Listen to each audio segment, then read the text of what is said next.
Imagine being caged up somewhere different where no one speaks your language, you have no family, no friends, and no sense of love. That's how a lot of animals feel while they're waiting to be adopted. Supervisor at the London Humane Society, Irene Dakin, explains why many people may not want to adopt some dogs. Could be that a lot of people have the association that a dog needs walks. Most people like to walk a dog, obviously in the summer, like me. Otherwise, you have to bundle yourself up.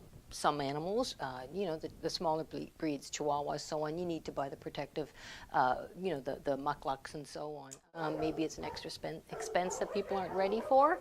I don't know. Myself, I'm not a winter person, so I tend to just let my dogs run around the backyard. Now I have 3 dogs, so they exercise themselves. Ideally, I don't know. I really don't know. Irene says that more cats do get adopted than dogs, but they see more cats in their shelters. When it comes to adopting, most people can do it. Anybody would be a good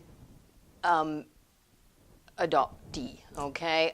It's some curriculums that we need to follow, okay? So is there an income coming in? Because we all know that it's expensive to own an animal. Right now, I would say in the entire building, we've got probably 80. How many are up available for adoption? And the only reason for that is space. We got 45 cages in the one room, and then the other area, I think we have about 10. We've introduced some of the cats with the rabbits, some dogs. Now we've tested these cats to make sure that they're okay with the barking dogs and so on, and most of them do appear to be fine. If we notice one's hiding under a bed or whatever, totally freaked out, obviously we're going to remove that cat from that area. There are 12 nonprofit organizations in the London region dedicated to helping out animals. If you don't want to adopt, you can always help out by fostering animals, much like Judy McBurney does. Well, actually, there was a lady who had an ad in the Penny Saver about trying to find her cat. And I had 2 cats of my own at the time, and my heart went out to her. And so I called her, and we took 3 months, but we finally found her cat for her. From that moment on, Judy knew that she wanted to get involved. Judy has been a volunteer with Animal Alert since the year 2000. She's lost count of how many animals she's helped foster. Oh my goodness, hundreds.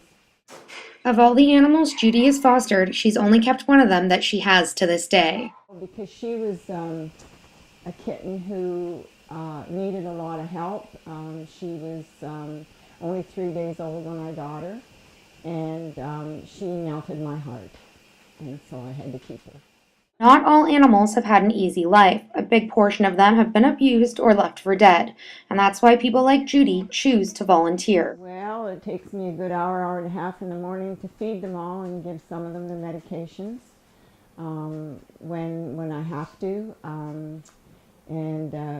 My daughter cleans their litter out twice a day, and it's quite a lot of work, but it's rewarding. The longest a cat was ever at the London Humane Society was 366 days, and she now lives happily with her family. Different aged, kinds, and breeds of animals are great for all sorts of different people. Adopting a pet is often cheaper than buying one from a breeder. Animals are great companions. They are a family member who will love you unconditionally. There are many ways that you can get involved. Do some research. Lynzee Barnett, Stellar News.